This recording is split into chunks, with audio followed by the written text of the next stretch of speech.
Well, I didn't realize that you were, as a teenager, you played the piano. Yeah. Did you try to get gigs in bars at an early age? In fact, I did, Mark. That's right. I grew up in Pittsburgh, and I don't know how I got it in my head. I played piano early on, got to playing jazz, loved jazz. And I don't know how I got it in my head, but one day I went and kind of hid because I knew it was, I don't know what, I was private.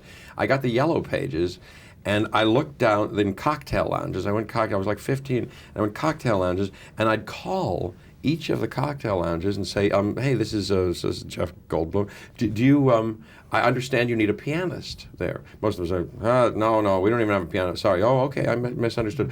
Oh, yeah, well, we have a piano down here, but really? You play the piano? Well, come on down, and then we'll hear you. And so I'd play, and I got jobs that way. That's right. Okay. I had a question about sets, how people react to sets.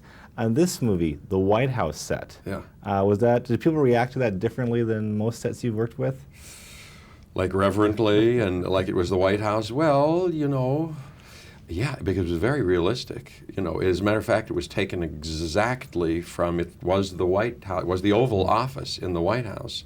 And so people were, I don't know if they were reverent, but they certainly were like, oh, this is what it's like. And wow, this is the Oval Office. And in fact, they have the ashtrays, everything that was there. Wow, they were, as you can imagine. It would be interesting going into the Oval Office, wouldn't it? See exactly what it's like. Oh, yeah. Yeah. I went to a Star Trek convention last year, and it was a pretty amazing event, how into science fiction these people are.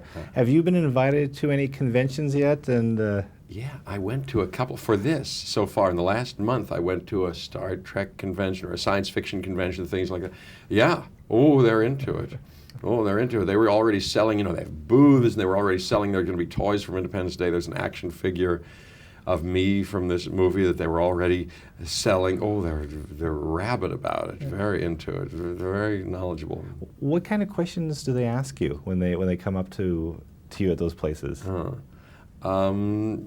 they know about, Invasion of the Body. How was it different working Invasion of the Body Snatchers from The Fly and from Buckaroo Banzai and from, Jurassic Park, and you're going to do a second Jurassic Park? And I say, yes, we're starting Lost World in September. And oh, wow, and what was it like? That was such a good remake, the Fly and Invasion of the Body Snatchers, And they're going to do another Buckaroo Banzai, like that. And one final question, Jeff.